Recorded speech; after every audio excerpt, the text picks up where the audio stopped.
Уважаемые жители Республики Коми, добрый день. Вчера я не докладывал вам, вчера я отвечал на ваши вопросы, и думаю, что уже эта передача вышла, вы посмотрели. Поэтому на сегодняшний день сначала также несколько цифр по эпидемиологии. Мы растем. У нас на сегодня подтверждено 968 случаев коронавирусной инфекции подтвержденной. И за сутки прирост 37 человек. Как я вам и говорил, это вот эти наши микропики от 5 вспышек, я вам о них рассказывал.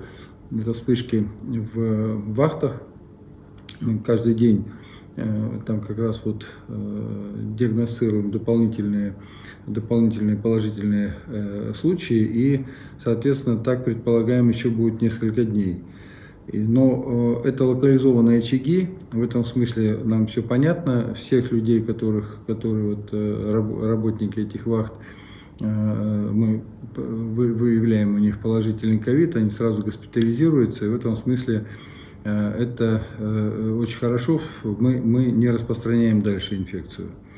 Под медицинским наблюдением находится сегодня 2005 человек, и выздоравливают люди у нас, выздоровело сегодня 418 человек. Я хотел бы сегодня сказать несколько слов по тем, еще дополнительно, вот то, что вчера было в ответах на вопросы, и дополнительно по вопросам, которые поступают, и вчера, может быть, там не в полной мере осветил. Очень много вопросов идет по линии выплаты медицинским работникам за работу с ковидными больными. И действительно, мы последние 5 дней в большом напряжении работали, я имею в виду мы, это и правительство, и Министерство здравоохранения Республики Коми, и подведомственные учреждения Министерства здравоохранения, потому что было несколько пересчетов по заработной плате медицинским работникам. Все эти выплаты на сегодняшний день, в принципе, они вчера к концу дня уже были все доведены, но сегодня еще там у нас всплыли 4 учреждения, которые были на аутсорсинге.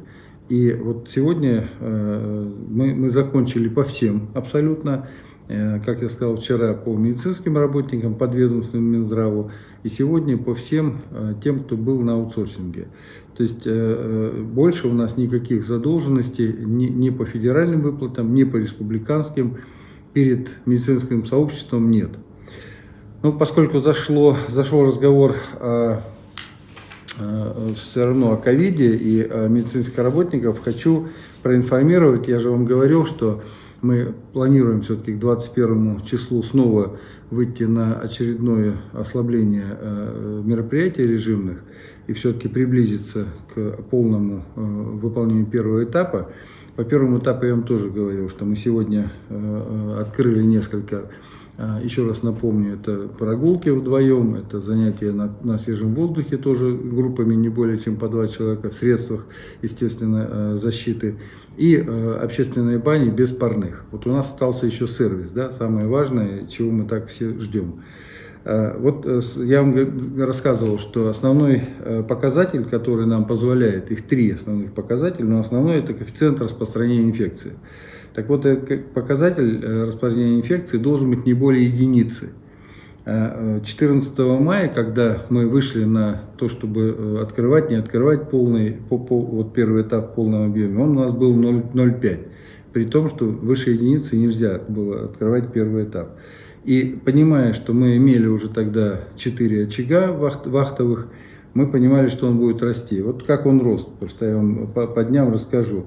15-го 0,5, уже 16-го 1,02, то есть вот я вам говорил, что мы, если бы открылись 14-го, да, мы бы 16-го обязаны были по закону закрыть снова сервис весь. 17-го уже 1,3, а сегодня он у нас 2,3.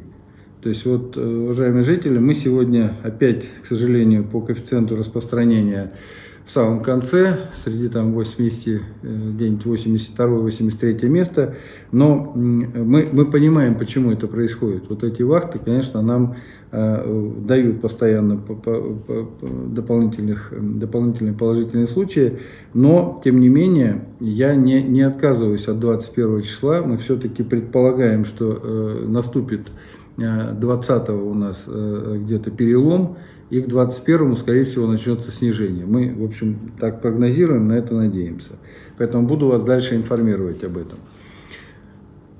Еще одна очень важная информация. Я вчера о ней начал так в ответах, там, дал некую справку. Это летний отдых детей. Ну, тема волнует всех, поэтому сегодня еще два слова об этом скажу. Вы знаете, что у республики в собственности 4 санатория. 2 в Кировской области и 2 на Черноморском побережье. Конечно, для детей, для наших, должны работать в полную мощность как раз здравницы на Черноморском побережье.